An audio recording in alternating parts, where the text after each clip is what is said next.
एक लड़की सुनसान सीट पर अकेली बैठी थी। शाम का समय था, रात होने वाली थी। वह लड़की अपनी सीट पर अकेली बैठी हुई थोड़ी बहुत नींद के कारण झुक रही थी तो कभी उठ रही थी। वह लड़की देखकर ऐसा मालूम हो रहा था कि उससे अकेला कोई सफर करने के लिए भेजा है, मतलब उसके साथ कोई भी और आने जाने वाले लोग नहीं है। इतने में वहां उस ट्रेन की बोगी में टीसी आ गया था टिकट चेक करने के लिए। जैसे ही टिकट चेक करने वालों को देखी, वह लड़की अचानक घबरा गई और उसकी नींद थोड़ा भी टूट गई थी। वह लड़की जैसे ही बेटी को अपने पास आती देख रहे थे, वैसे वैसे ही घबराना शुरू कर रही थी। मुझे देखकर यह मालूम हो रहा था कि उस लड़की के पास टिकट तो बिल्कुल भी नहीं होगा। इसी कारण से वह लड़की टिकट चेक करने वालों को देखकर ऐसे काम पर ही थी जैसे उसके पास टिकट हो ही ना हो।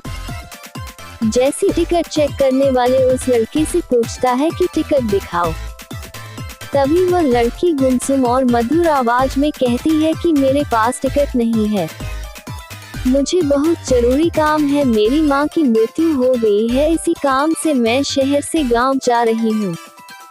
मैं जल्दीबाजी में घर में पैसा भी भूल चुकी हूँ, इस कारण से मैं टिकट भी नहीं ले पाई थी।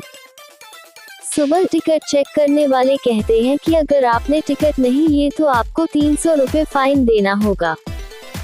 ये देखकर लड़की के होश उड़ गए और उसकी आंखों से आंसू बहने जैसे लग रहे थे। मतलब कैसा मालूम हो रहा था कि वह लड़की कुछ देर में रो देती है। फिर उसके बाद वह लड़की टिकट चेक करने वाले को समझाते हुए कहती है कि मेरे पास टिकट नहीं है और पैसे भी नहीं है। अगर मेरे पास पैसे रहते तो मैं टिकट जरूर कटा लेती, मैं किसी मजबूरी के कारण अपने गांव जा रही हूँ, इसी कारण से मैंने टिकट नहीं ले पाई है।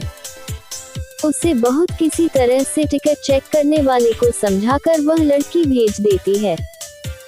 टिकट चेक करने वालों को भी उसका भी पर दया आ जाती है और वह पूरी सफर तय करने तक का टिकट भी फ्री में उसे दे देता है। वहाँ पास के बैठी ऊपर वाली सीट से मैं ये सब उन सभी नजारा देख रहा था। जब मैंने उस लड़की को देखा तो वह लड़की सोने ही वाले थी और अपना चादर उठाकर सोने के लिए अपने शरीर पर ओढ़ ली थी। थोड़ी देर बीत जाने के बाद उस लड़की को शायद नींद नहीं आ रही थी। फिर मैंने नीचे उतरा वॉशरूम जाने के लिए तो उस लड़की से मैंने पूछ ही लिया था। मैंने उस लड़की से पूछा था कि क्या आपके पास बिल्कुल भी पैसे नहीं है। वह लड़की घबराए और कहती है कि मैं जल्दीबाजी में घर से निकल गई हूँ, जिस कारण से मैं पैसे लेना उसे भूल गई हूँ। उसके बाद मैं उसे 500 रुपए अपनी जेब से निकाल कर उसे देने का प्रयास करता हूँ, लेकिन फिर भी वह लेने से मना करती है। मैंने उससे कहा कि मैं तुम्हें कोई एहसान नहीं कर रहा हूँ, मैं तुम्हें अपना एड्रेस बता रहा हूँ, तुम्हारा जब मन करे तब इन पैसों को भेज सकते हो, लेकिन अभी तुम्हारा पैसों का बहुत जरूरी है, इसके बिना तुम भूखे रहोगे और घर जाने के लिए टैक्सी इत्यादि का भाड़ा भी तो चाहिए।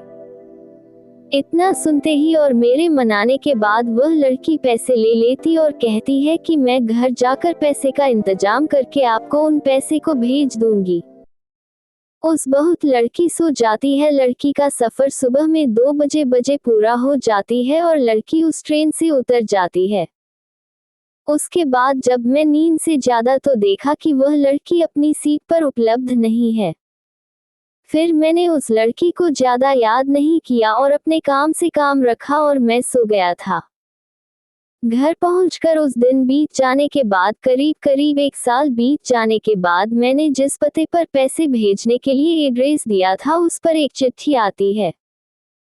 वह चिट्ठी उसी लड़के के द्वारा भेजी गई थी, जिसमें लड़की चिट्ठी में लिखती है कि मेरी प्यारी हमसफर और मेरे अजनबी हमसफर, आपके ही कारण मेरा सफर सुहाना हुआ था।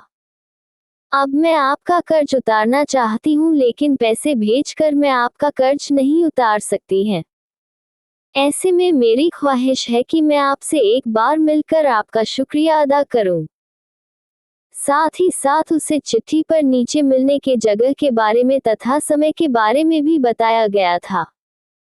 या देख, मुझे रहा नहीं गया था। मैं उस दिन का इंतजार करने लगाता हूँ जिस दिन यह वक्त आएगा और मैं उस अजनबी लड़की से मिल पाऊंगा। आपको बता दें कि वह अजनबी लड़की मुझसे मिलने के लिए इतना बेकार क्यों थी मुझे भी नहीं पता था। लेकिन जब से मैंने उनकी मदद की थी मैं हमेशा सोचता रहता था कि कहीं वह लड़की भूल तो नहीं गई है, मेरा शुक्रिया अदा करना भी नहीं जानती है। उसके बाद मैं उसी दिन उसी समय पर इस समय की व्याख्या उसने अपनी चिट्ठी में की थी। जब मैं उस स्थान पर पहुंचा तो देखा कि वह लड़की पहले से उसी स्थान पर मौजूद है। जब मैंने उनसे पूछा कि आप बहुत पहले आ चुके थे क्या, तो वह लड़की कहती है कि मैं तो 1 घंटा पहले ही आ चुकी थी। मुझे लगा था कि तुम जरूर मेरे लिए आओगे। आगे लड़की कहती है कि जब से मैंने इन पैसों को लिया है, जब से मैंने आपको देखा है, मेरा दिल कहीं नहीं लगता है। मेरे जज्बात और मेरी जवानी हमेशा आपको ही याद करती रहती है। क्योंकि मैंने उस रात जब आप सो गए थे तो मैं आपके चेहरे की तरफ देखकर बहुत ज्यादा खुश हुआ करती थी। मैं आपसे अपने प्यार का इजहार करने के लिए आई हूँ। अगर आपको कोई आपत्ति नहीं है तो आप मेरा प्यार स्वीकार कर सकते हैं। मैं पूरी जिंदगी आपके साथ गुजारने के लिए तैयार हूँ। साथ ही साथ मैंने अपने माता पिता से आज्ञा लेकर आई हूँ कि और आपके बारे में बताकर भी आई हूँ। फिर उसके बाद मैं भी खुश हो जाता है, लड़की को तुरंत ही गले लगा लेता हूँ। फिर हम दोनों की शादी जल्द ही करवाने का हमारे माता पिता तथा अभिभावक वादा करते हैं। उसके बाद से फिर हम लोग दोनों फोन पर खूब रात भर बातें करते हैं और जिंदगी का लुत्फ उठाते हैं।